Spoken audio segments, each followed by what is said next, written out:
매년 가치가 떨어지는 현금으로 매년 가치가 올라가는 부동산을 사놓는 것. 부자들은 원래 이렇게 돈을 벌고 있었습니다. 최근 한 2년 사이에 전국이 너무 많이 올랐죠. 자산이 불어나서 즐거운 분도 있겠지만 반면에 거기에 올라타지 못해서 박탈감을 느끼는 분들도 되게 많으시더라고요. 주변 사람들 전부 다 돈 벌 때 나는 뭐 했을까? 열심히 직장만 다닌 게 죄인가? 죄는 아니지만 현명하지는 못했던 거죠. 나룻배 타고 열심히 노만 저은 거예요. 차라리 배에 돛을 달아놓고 바람만 신경 써서 컨트롤하는 편이 훨씬 멀리 갈 수 있었겠죠. 그리고 그 박탈감이 동기가 되어서 부동산 세계로 뛰어드는 분도 있지만 제가 볼 때는 좌절로 이어지는 분들이 더 많더라고요. 일생에 딱 한 번 있는 기회를 놓친 것처럼 이제는 너무 많이 오른 것 같은데 앞으로는 세금도 엄청나게 때린다던데. 그래서 요즘 저한테 많이 물으시는 질문 중 하나가 부동산 투자 지금도 여전히 가능합니까? 너무 가능하죠? 너무너무 이해했습니다. 보통 이런 질문을 하시는 분들은 무주택자 아니면 1주택자예요. 다주택자들은 조금 복잡해요. 절세도 해야 되고 규제도 피해야 되고 하지만 초보분들은 난이도가 훨씬 낮아요. 오를 것만 딱 가려내면 되거든요. 2021년 7월 현재 부동산 투자가 아직도 여전히 유효한 이유 제가 설명드려 보겠습니다. 잘 들어보세요. 첫째, 가격 너무 많이 오른 것 아니냐. 맞아요, 많이 올랐죠. 그런데 자본주의에서는 원래 모든 게 매년 올라요. 인플레이션은 너무나 당연한 거란 말이에요. 짜장면도 오르고 월급도 오르고 부동산도 올라요. 자, 이거 한번 보세요. 지난 18년간 우리나라 아파트 전체의 매매 지수예요. 단기적으로 떨어지기도 하고 변동이 미미할 때도 있지만 전체적인 흐름은 결국은 우상향이죠. 아마 10년 후에도 비슷한 느낌으로 이 파란 선이 연장이 되어 있을 거예요. 흔히들 내 월급 빼고 다 오른다고 하죠. 그런데 사실은 월급도 많이 올랐어요. 2010년에는 3,100만 원이던 대기업 초봉이 2020년에는 4,100만 원이 됐어요. 꽤 많이 올랐죠. 하지만 내 삶의 질은 별로 안 달라지잖아요. 왜냐하면 물가도 같이 오르고 현금 가치는 떨어져서 결국 그 돈으로 살 수 있는 건 똑같기 때문입니다. 자, 그럼 잘 생각해 보세요. 매년 가치가 떨어지는 현금으로 매년 가치가 올라가는 부동산을 사놓는 거 어때요? 안 좋은 거를 주고 좋은 거를 받아오는 거예요. 피톤치드 숲에 가서 이산화탄소를 내뿜고 산소를 받아오는 거예요. 얼마나 좋아요. 왜 안 해요? 이게 자본주의를 살아가는 기본인데 부동산 투자를 한다는 것은 도박을 하는 것이 아니라 내 자산을 안전한 곳으로 옮겨 놓는 겁니다. 기본 인식 자체를 바꾸셔야 돼요. 물론 세부적으로 들어가면 단기적으로 더 많이 오를 수 있는 것, 저평가된 것을 선별을 해야 되겠지만 전체적인 큰 틀에서 해도 되냐 안 되냐를 물으신다면 반드시 해야 된다고 말씀드리고 싶습니다. 둘째, 세금. 모태솔로인 친구가 질문을 합니다. 야, 여자친구 사귀면 좋아? 데이트 비용 많이 들잖아. 주말에 늦잠도 못 자고. 뭐라고 대답해 주실 거예요? 지출이 조금 늘어도 덜 쉬어도 그거를 계산하고 싶지도 않을 만큼 좋은 점이 훨씬 많으니까 연애를 하는 거잖아요.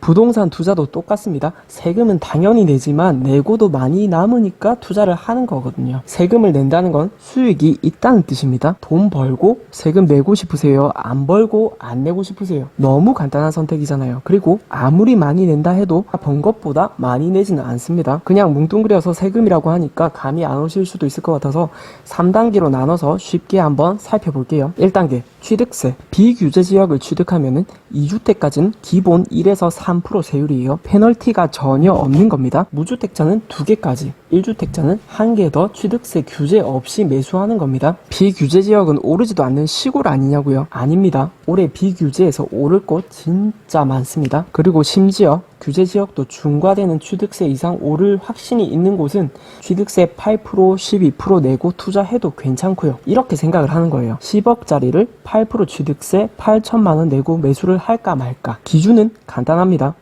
이 물건이 10억 8천 이상 올라갈 것인가, 내가 지금 이 물건 가격이 10억 8천이라도 살 것인가에 대한 답이 내려지면 규제 지역도 상관이 없습니다. 2단계, 보유세. 보유세에는 재산세와 종부세가 있는데 이것도 사실 큰 부담은 아니에요. 개인 물건 하나에 보통 재산세 100만원 안쪽이거든요. 제가 보유한 것 중에 실거래 11억을 찍은 물건이 올해 재산세 160만원 정도 낼 것 같습니다. 참고하세요. 그리고 종부세도 초보 투자자분들은 사실 크게 해당이 없을 거예요. 개인별로 공시지가 6억을 넘어야 되는데 부부 공동명의하면 합산 공시지가 12억까지 안전하니까요. 만약에 이걸 넘으면 좋은 물건에 투자한 인증 같은 거니까 기쁜 마음으로 내시면 되고요. 3단계, 양도세. 이게 사실 제일 무서운 거고 요즘 부동산 시장에 매물이 사라진 가장 큰 이유예요. 그런데 부동산 부동산 초보분들은 대부분 괜찮아요. 무주택자는 비규제 지역에 하나만 사서 2년만 보유하면 비과세도 가능합니다. 양도세가 0원이란 얘기예요. 1주택자는 일시적 1가구 2주택으로 계속 갈아타기 하면서 비과세 받는 전략도 있죠. 광역시급 이상에 거주하신다면 이 전략도 괜찮아요. 그리고 3주택 이상으로 접어들었다 그러면 장기 보유하는 전략으로 가시면 되고요. 자산시장은 결국 우상향이니까. 그리고 사실 아직 사지도 않았는데 양도세 걱정은 너무 앞서 나간 거죠. 남녀가 밥 한 번 먹었다고 벌써 손자 이름 고민하는 것처럼요.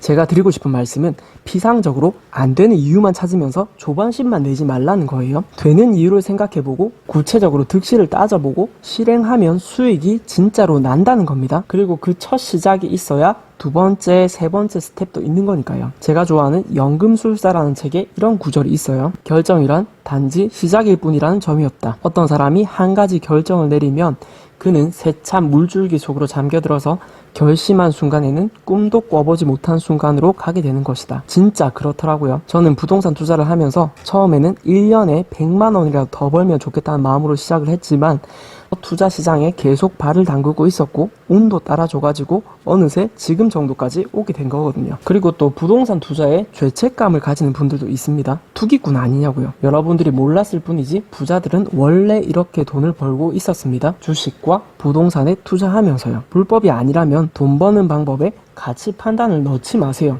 좋은 일도 아니고 나쁜 일도 아니고 그냥 돈을 버는 겁니다. 그 돈을 벌어서 좋은 데 쓰시면 좋은 사람이 되는 거고요. 자, 오늘의 결론. 2021년에 처음으로 부동산 투자를 시작하기 너무나 당연히 가능하고 좋다. 감사합니다.